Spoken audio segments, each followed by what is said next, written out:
Một người nào đó nói với bạn rằng họ đã chứng đắc thánh quả, là vị này vị nọ, hay đã đắc pháp, hay đã giác ngộ, thì điều đó cho dù là sự thật 100% đi nữa mà họ nói ra điều đó thì họ cũng chỉ là kinh nghiệm mà thôi.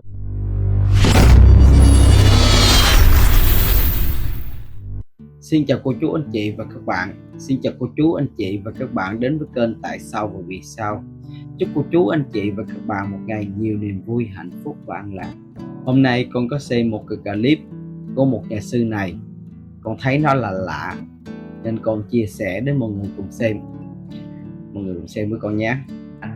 Ta là một vị minh sư có quyền năng, gọi là gì? Phá tan đi tất cả những nghiệp chướng của chúng sanh nào đến với sư phụ. Ta có quyền năng, gọi là gì? Cắt bỏ những nhân quả của tất cả chúng sanh nào mà thuộc về của luật nhân quả. Ta có quyền năng, gọi là dìu dắt chúng sanh thoát ly cái bể khổ này nếu họ đến với ta. Ta có quyền năng hủy cả cái địa ngục. Nó là như vậy. Gọi là gì? Hủy cả cái địa ngục, dẹp cả cái địa ngục đó, đưa tất cả những chúng sanh khổ đau ra khỏi địa ngục, đi về thế giới gọi là cứu rỗi, vân vân. Cho nên rằng ta khác hơn những vị sư trong đó. Những vị sư cào cái đầu, mặc đồ cà sa thôi, ai làm cũng được cả. Hiểu chưa? Cho nên sư phụ không phải là thuộc về của một loài người ở nhân gian này đây. Ta chỉ mặc một lớp áo của loài người thôi. Ta là vua của càn khôn vũ trụ này. Ta có quyền năng để đưa tất cả chúng sanh nào bị đọa lạc, không cần biết họ nghiệp chướng cỡ nào và khổ đau cỡ nào trong nhân thế. Ta có quyền năng có thể phá tan tất cả những nghiệp chướng của chúng sanh. Đây là mạnh dạn để nói, đó là ta. Ok. Cho nên sư phụ thẳng thắn, ta là người như vậy thì ta nói mình là người như vậy. Hiểu chưa? Có thể bất cứ một con người nào không cần biết đi vào trong cái sự khổ ải, nghiệp chướng nặng nề như thế nào, không cần biết. Khi biết được sư phụ mà đã muốn tu hành rồi, tất cả những nghiệp chướng đời kiếp gì của họ không cần biết. Họ đã tạo qua bao nhiêu việc, thậm chí họ là một hung quân bạo chúa, mà họ đã gọi là biết được minh sư và họ muốn tu hành rồi, thì tất cả những gì họ đã tạo ra đều được hủy hết. Sư phụ có một quyền năng, ta có công đức vô lượng vô biên để ta có thể trả cho những chúng sanh mà người học trò của ta đã gì? Đã phạm phải đời kiếp của họ, họ phải phạm phải. Cho nên ta có đủ sức lực, có đủ một cái quyền năng để có thể giúp được cho chúng sanh bị oan ức bởi bàn tay của những người học trò của ta mà họ đã gây ra trước khi họ làm học trò, để cho linh hồn đó thoát ly bể khổ, hoặc là đi vào một thế giới an lạc bình yên, hoặc là đầu thai làm lại một con người gọi là giàu có, vinh hoa phú quý, hoặc là có trí huệ, hoặc là thông minh, vân vân. Cho nên là sư phụ đánh đổi để cho người học trò của sư phụ đi vào trong sự an lạc bình yên và giải thoát một đời. Đó là bổn phận của sư phụ. Ta làm được vấn đề đó thì ta làm được. Còn những vị sư ở chùa, dĩ nhiên ngày tu đời kiếp và 999 kiếp vân vân, còn chưa chắc là được khai ngộ nữa. Đó là vậy. Cho nên ta nói thật là như vậy. Tất cả mọi thứ đều là sư phụ có như thế nào, ta là người như thế nào thì ta nói như thế này. Ta không bao giờ gọi là gì, gọi là giấu giếm cái gì của mình cả. Cho nên là quý vị thấy lớp áo bên ngoài thì sư phụ giống y những nhà sư gọi là ở chùa, vân vân. Ta giống y như nhà sư ở chùa, nhưng con người chân thật của ta không phải ở đây. Nên là vậy. Ta không phải thuộc về của loài người trong nhân thế. Cũng giống như hồi hôm qua, tối hôm qua, có một bác hỏi sư phụ, một vị thầy ra đời là được điểm đạo bởi đấng thiên liêng ai đó, hiểu chưa? Đưa xuống nhân gian này như thế nào? Sư phụ nói ta không cần bất cứ đấng thiên liêng nào điểm cho sư phụ xuống đây, mà sư phụ đủ quyền năng xuống đây. Các cô chú anh chị và các bạn xem xong clip có suy nghĩ gì không ạ? Không biết mọi người có suy nghĩ giống con không? Chứ con xem xong cái clip của sư này con thấy sư này giống mấy anh bán hàng đa cấp quá. Mọi người biết tại sao con nói vị sư này giống bán hàng đa cấp không? Vì những cái lời của sư nói ra đó giống như dụ dỗ các Phật tử theo sư vậy. Vì sư nói sư có một cái quyền năng để quyết tất cả, có thể hóa giải được nghiệp của chúng sanh. Dù nghiệp nặng như thế nào, nếu theo sư có thể hóa giải được tất cả. Nói tới đây cô chú anh chị và các bạn thấy sư cái ảo tưởng sức mạnh không và hoang tưởng không? Để con tóm tắt những cái lời của sư nói trong clip hồi nãy cho mọi người cùng xem nhé. Sư nói sư là một vị minh sư, có thể phá tan được nghiệp chướng của chúng sanh. Chúng sanh nào đến với ta, sư nói sư có quyền năng cắt bỏ được nhân quả của chúng sanh. Sư nói sư có quyền năng dẫn dắt chúng sanh thoát khỏi được bể khổ nếu chúng sanh đi theo ta. Sư nói sư có quyền năng quyết cả cái địa ngục dẹp cả cái địa ngục luôn. Sư nói sư là vua của càn khôn này nên sư làm được tất cả.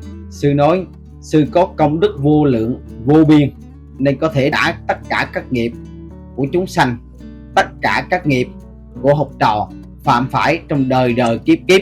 Nếu theo sư, con không biết sư này ở đâu và đạt được cảnh giới hay là giác ngộ nào rồi, nhưng khi nghe clip sư nói về bản thân của sư con thấy sư bị ảo tưởng nặng, hoang tưởng nặng. Sư nói sư có công đức vô lượng vô biên, có thể trả được các nghiệp của chúng sanh, của các học trò trong đời đời kiếp kiếp gây ra. Vậy mọi người cứ liên tưởng đi, nếu mà chúng ta đó là Phật tử của sư, chúng ta được sư chống lưng ở đằng sau thì chúng ta có làm việc mất đạo đức không? Chúng ta coi thường pháp luật không? Vì chúng ta sẽ ý lại có một người chống lưng ở đằng sau, chúng ta sẽ không bị nghiệp gì cả, và cái đạo đức đó nó bị suy đầu không? Các cô chú anh chị và các bạn có liên tưởng tới những cái câu chuyện con ông cháu cha. Khi những người nào mà được con ông cháu cha chống lưng thì người ta rất là ngông cuồng, coi thường pháp luật và có thể coi tính mạng con người là cỏ rác. Đây, những người đó sẽ làm những cái việc rất là vô đạo đức, vì người ta tin rằng những cái gì người ta làm ra đó, gây ra đó sẽ được tha lỗi, sẽ được người khác xóa tan cái nghiệp. Theo sư nói sư có quyền năng làm được tất cả. Vậy thì sư cho con hỏi một câu nha, nếu có chiến tranh xảy ra, sư có cách nào để giải hóa cái chiến tranh đó không, để người dân vô tội không được chết ăn uổng không? Và câu hỏi tiếp theo của con đặt ra cho sư nếu sư có quyền năng như vậy tại sao sư không đến các bệnh viện để cứu những người bị ung thư hay là những cái người bị bệnh tật hiểm nghèo? Sư có quyền năng như vậy tại sao sư không giúp những người cụt tay cụt chân để có cái thân hình lành lặn đi lại bình thường? Nếu sư có quyền năng như vậy, tại sao sư không biến những cái vùng đất giống như châu Phi vùng đất cằn cỗi trở nên màu mỡ hơn? Nhìn lại đại dịch Covid-19 đi. Nếu sư có quyền năng như vậy, tại sao sư không cản trở cái đại dịch đó nó đến với loài người, mà để biết bao nhiêu gia đình mất người thân? Những cái câu hỏi của con đặt ra như vậy thì sư đã làm được cái gì rồi mà vậy sư ngồi đó sư nói chuyện như đúng rồi đó? Bớt hoang tưởng đi sư. Con mời anh chú cô chị và các bạn xem clip của thầy này đó. Thầy này giảng cực kỳ hay luôn. Con mời cô chú anh chị và các bạn cùng xem nhé. Nếu có bất kỳ một người nào đó nói với bạn rằng họ đã chứng đắc thánh quả, là vị này vị nọ, hay đã đắc pháp, hay đã giác ngộ, thì điều đó cho dù là sự thật 100% đi nữa mà họ nói ra điều đó thì họ cũng chỉ là kinh nghiệm mà thôi. Kinh nghiệm là gì ạ? Kinh nghiệm là sự tích lũy trên con đường của chính mình, và họ chỉ làm giàu cho cái bản ngã hữu vi. Họ đang khoe mẽ mà thôi. Hữu lậu, hữu vi là hữu lậu. Họ cao ngạo nhiều hơn, khoe mẽ nhiều hơn thì không thể nào đạt được cảnh giới vô lậu, gọi là gì ạ? Lậu tận minh, thì không thể trở thành một bậc giác ngộ được. Chính vì vậy cho nên thầy nói chớ vội tin vào bất cứ một vị thiền sư, thầy tăng sư, cư sĩ, giảng sư nào đó nói ra, mà hãy nhìn những gì vị ấy thể hiện trong đời sống hàng ngày. Một vị thiền sư, thầy, tăng, giảng sư, cư sĩ không thể dạy đúng chánh pháp khi bản thân mình không sống đúng theo pháp. Đây chính là lý do mà trong thiền tông người ta dùng từ liễu tri tường tận để khám phá chính mình, hoặc khám phá một vị thầy đã giác ngộ, hay chỉ là đang giả ngộ mà thôi. Giác ngộ ngộ, pháp ngộ ngộ, hay thấy ngộ ngộ, hay là pháp ngộ nghĩnh mà thôi. Gõ vô Google xem cái bài lời nguyền của Ma Dương, các bạn sẽ hiểu được họ là ai. Thầy nói rõ các bạn nè, một vị thiền sư, thầy, tăng, giảng sư, cư sĩ có đạo đức thì chưa chắc đã giác ngộ. Nhưng một vị đã giác ngộ thì chắn vị ấy phải có đạo đức. Một người có đạo đức đương nhiên là người tốt, đáng kính trọng, rất đáng kính trọng. Nhưng nếu họ chưa giác ngộ thì không thể dạy thiền đúng, dạy giáo pháp đúng. Cần phải phân biệt hai điều này rất là rõ ràng. Một người giác ngộ mà còn muốn chùa to, chuông to, Phật to thì họ còn tham không? Ông Phật có cần điều đó không? Bây giờ quy động mọi người đắp một cái tượng bằng vàng luôn, nặng 1 tạ luôn, y chang như con, rồi nhét người vô trong đó, người chịu không? Vậy mình là ai mà nhét Phật vào trong đó? Cho nên là những cái giáo pháp đó Đức Phật nói rất rõ rồi. Chánh pháp không sống trong đời sống thì đó là tà pháp. Cho nên Đức Phật giảng rất rõ rằng người giác ngộ nói tà pháp thì tà pháp cũng thành chánh pháp. Đức Phật giảng rất nhiều những điều tà ác để chúng ta thấu hiểu mà buông xả, có phải không? Còn người giả ngộ nói chánh pháp thì chánh pháp cũng biến thành tà pháp, vì nó đang lấy chánh pháp để trục lợi, thỏa mãn tâm tham sân si mạn nghi tà và các chấp kiến của chính mình thôi, có đúng không? Rất nhiều những người thờ Phật nói những lời giáo pháp của Đức Phật, thậm chí nói giáo pháp gốc trong tạng Kinh Nikaya luôn, nhưng cuối cùng cũng chỉ củng cố cho cái bản ngã và tham ái của chính mình. Cho nên thầy lại lặp đi lặp lại là luôn luôn ghi nhớ bài pháp Đức Phật dạy về 10 điều chớ vội tin và 5 điều tuyệt đối đừng tin. Và bất cứ lúc nào cũng vậy, khi chúng ta không biết hoài nghi thì những kẻ lừa đảo sẽ xuất hiện, ma ảo tưởng sinh ra tâm linh giả như thế nào. Và cảnh giới của tu hành các bạn phải đạt, phải có được ngũ lực, hay còn gọi là ngũ thiện căn trong 5 pháp trong 37 phẩm trợ đạo. Thầy này nói á, khi ai đó nói họ đã chứng đắc thánh quả, hay là trở thành một vị này vị nọ, hay là đã đắc pháp, hay là đã giác ngộ, thì điều đó dù cái sự thật là 100% đi nữa mà họ tự nói ra điều đó thì họ cũng chỉ là kinh nghiệm mà thôi, và họ chỉ làm giàu cho bản ngã hữu vi, họ đang khoe mẽ mà thôi. Thầy này nói tiếp, họ cao ngạo nhiều hơn, khoe mẽ nhiều hơn thì không thể đạt được cảnh giới vô lậu, thì không thể trở thành một bậc giác ngộ được. Thầy nói tiếp, không nên nghe những gì họ khoe mẽ, họ là bậc này bậc nọ, mà hãy nhìn vào vị đó thể hiện trong đời sống hàng ngày. Một vị sư không thể dạy đúng chánh pháp nếu vị ấy sống không đúng chánh pháp. Một vị thiền sư, thầy sư, giảng sư, cư sĩ có đạo đức tốt thì chưa chắc đã giác ngộ. Nhưng một vị đã giác ngộ rồi, chắc chắn người ấy có đạo đức tốt. Một vị cư sĩ hay là một thiền sư nào á chưa đạt được giác ngộ thì không thể dạy thiền đúng hay là dạy giáo pháp đúng. Một vị á mà tự cho mình là giác ngộ đó, nhưng vẫn muốn chuông to, chùa to, Phật to thì họ còn tham. Vốn dĩ á, Phật không cần cái điều đó, Phật không cần tiền bạc, Phật không cần những điều như thế. Phật là thái tử, tương lai trở thành vua một nước. Mà tại sao Phật đã bỏ tất cả để tìm con đường giác ngộ? Mà bây giờ á, các sư kêu gọi cúng dường Tam Bảo. Tam Bảo là gì? Phật, Pháp, Tăng. Trong khi đó Phật không cần rồi, Phật không cần cúng dường. Pháp làm sao mà cần cúng dường được? Chỉ những người nào á, kêu gọi cúng dường thì người đó mới cần thôi. Đó là các sư đấy. Nếu mà các sư nghĩ á, Phật cần tiền cúng dường của các Phật tử á, thì các sư đang phỉ báng Phật Pháp đấy, phỉ báng Phật Thích Ca Mâu Ni. Nếu người nào á, học được cái chánh pháp của Phật Thích Ca Mâu Ni á, thì sẽ hiểu không ai can thiệp được vào luật nhân quả, kể cả Phật Thích Ca Mâu Ni luôn. Phật Thích Ca Mâu Ni nói, các con tự thắp đuốc mà đi, không nên nương tựa vào ai cả, hãy lấy giáo pháp của ta làm thầy. Con mời các cô chú anh chị và các bạn xem đoạn giảng pháp của Phật Thích Ca Mâu Ni dặn dò các đệ tử trước khi nhập niết bàn. Con mời cô chú anh chị và các bạn cùng xem nhé. Hãy nhớ cho kỹ, con đường của ta không phải đưa các con trốn tránh cuộc đời này.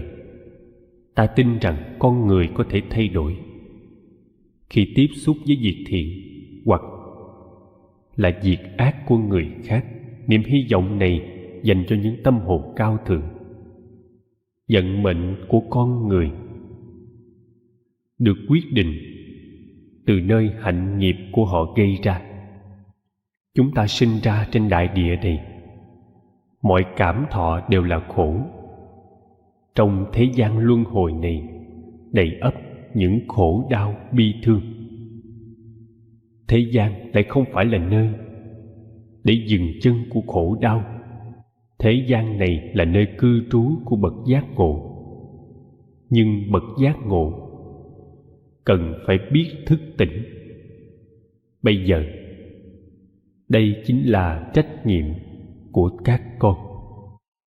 Vô minh sinh ra đau khổ, ưu sầu và vọng niệm, nóng giận, tham lam, ngã mạn, tự phụ, ganh ghét đều là do vô minh sanh khởi. Ảo tưởng sẽ dẫn dắt con người vào đường xấu. Tuy là hai tướng, nhưng sống và chết không có sự khác biệt, mà nó là một thể. Chúng ta bị nhận thức sai lầm làm chướng ngại.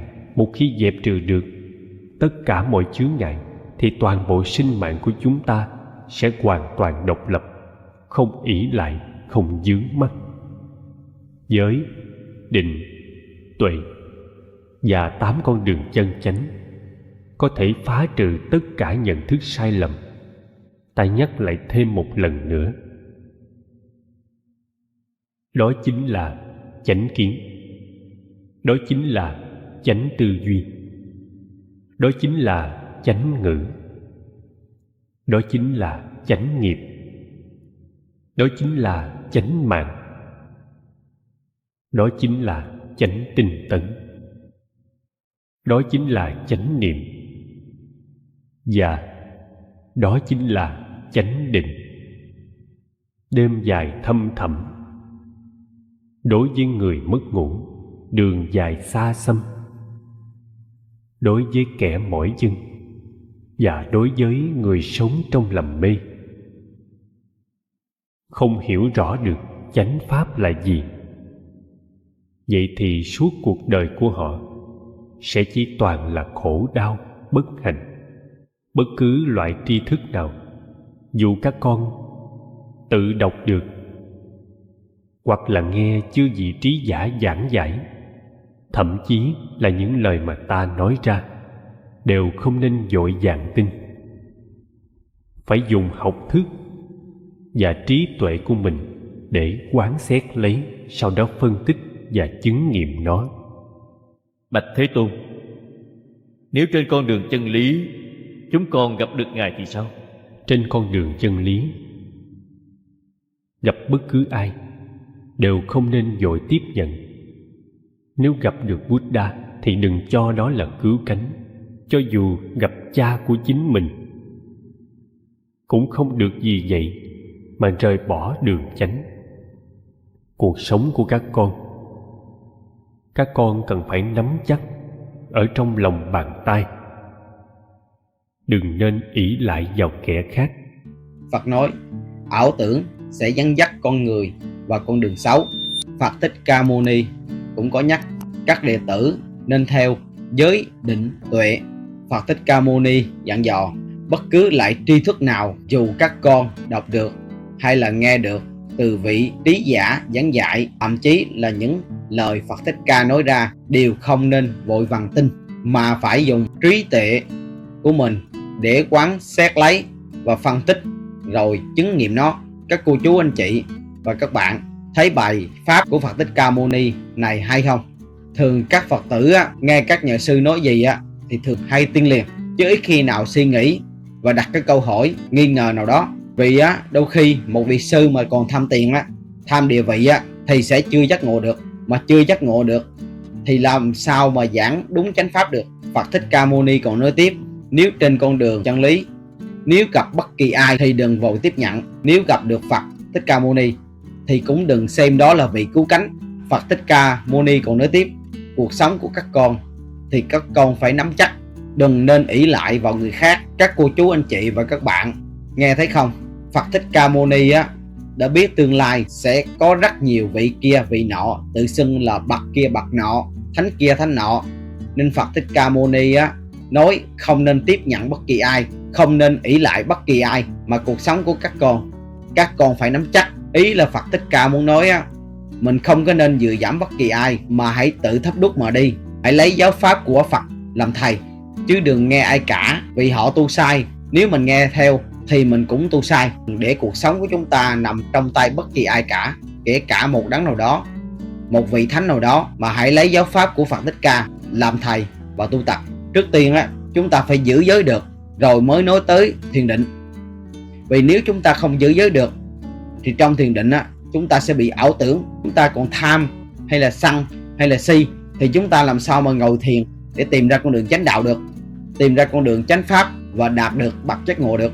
Video của con đến đây là hết rồi. Các cô chú, anh chị và các bạn thấy hay thì nhớ like cho con một cái, đăng ký ủng hộ con và chia sẻ video này đến cho mọi người cùng xem nhé. Con chúc mọi người nhiều sức khỏe, hạnh phúc và an lạc. Hẹn gặp lại cô chú, anh chị và các bạn ở video tiếp theo. Bye.